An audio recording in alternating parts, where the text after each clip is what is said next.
Mga militanteng grupo mipahigayon og lihok protesta nunot sa pagpahigayon sa 11th State of the Nation Address ni Presidente Bongbong Marcos Jr. Ano ang report? Buntag pa lang, nagtigom na ang mga miyembro sa nagkariang militanteng pundok sa uptown area sa Dakbayan sa Sugbo. Dala nila mga placards, nagmarcha sila agi sa Osmeña Boulevard hangtod na sa Dan Culon. Dinhi, nagpahigayon sila sa ilang programa diin mibatbat ang mga representante sa matag grupo.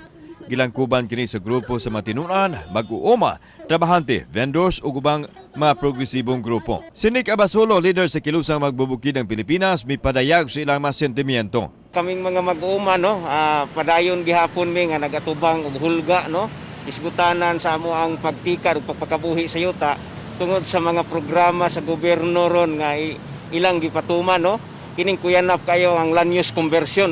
Lakip sa gisinggit sa mga realista ang paghatag ug pagdagad sa mga problema karon.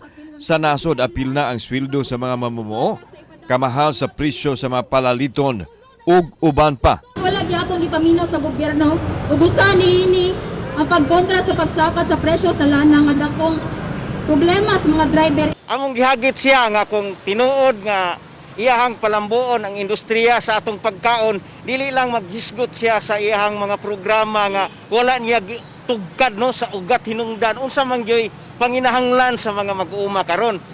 Samtang nagmalinaw na hinoon nga natapos ang rally nga gipahigayon ug walay nitumaw nga problema.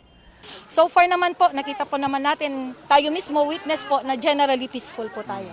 Kauban si Philip Patricio ug Rod Prado, ako si Alan Domingo. Balitag, Bisdak.